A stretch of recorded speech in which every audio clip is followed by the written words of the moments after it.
maraming nagbabago, ngunit kahit na ganun ikaw pa rin ang nasa isip. Hindi ka mawaglit kahit sa aking panaginip. At naaalala ko nung tayo pa ay magkasama, mga sandaling walang iniisip na mga problema. Ang mahalaga sa akin nun ika'y mapasaya. Lahat aking ginagawa upang ikaw ay mapatawa. At doon sa may pasyalang madalas nating tambayan, kung saan ko nasambit ang aking nararamdaman.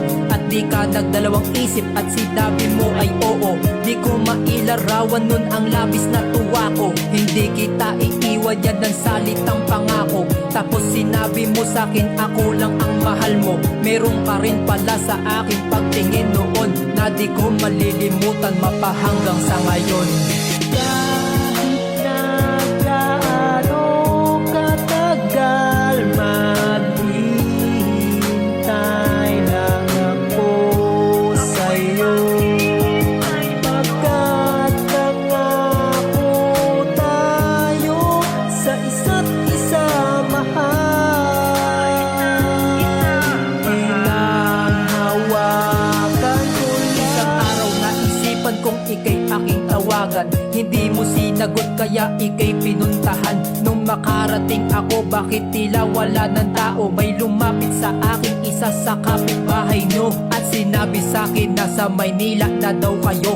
Dun mo daw papapatuloy ang pagkokolehiyo. Napaisip din ako, bakit di mo man lang sinabi? At may inabot sa'kin liham na yung pinatabi. Nung ako'y makauwi, agad ko to na binuksan. Ngunit ang mababasa ko ay hindi ko inaasahan. Sinabi mo sa liham na di ka na babalik, at ang dahilan mga magulang mo sa'yo'y nagalit. Nang malaman nga nila na meron tayong relasyon, ginawa mo ang lahat upang matanggap nila yun. Ngunit di sila sang-ayon sa pilitan kang sinama, at hindi ko napigilan pumatak ang aking luha.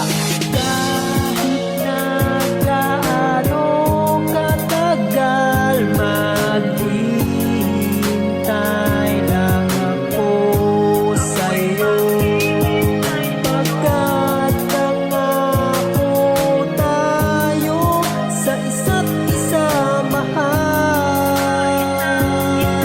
Pinanghawakan ko. Hindi naging madali sa'kin na makalimutan mga pangako mong hanggang ngayon'y hinahawakan, na nagtutulak sa akin na maging mas matatag. Sana sa oras na ito ika'y maging panatag, pagkat araw-araw na dun ako sa may pasyalan, at umaasa dun kita muling masisilayan. Ngunit isang araw meron akong nabalitaan na bumalik na daw kayo sa dati nyong tirahan. Kaya ako'y nagmadali at ika'y pinuntahan. Nakaramdam ulit ako labis na kasiyahan, at dumating na nga sa punto na ika'y muling nakita. Agad kitang niyakap, sabay-sabing na miss kita. At meron ka pang sinabing mas magandang balita. Tanggap na ng magulang mo maging tayong dalawa, pagkat ilang taon mo rin pinanghawakan ng pangako na di mo nagawang bitawan hanggang sa araw na ito.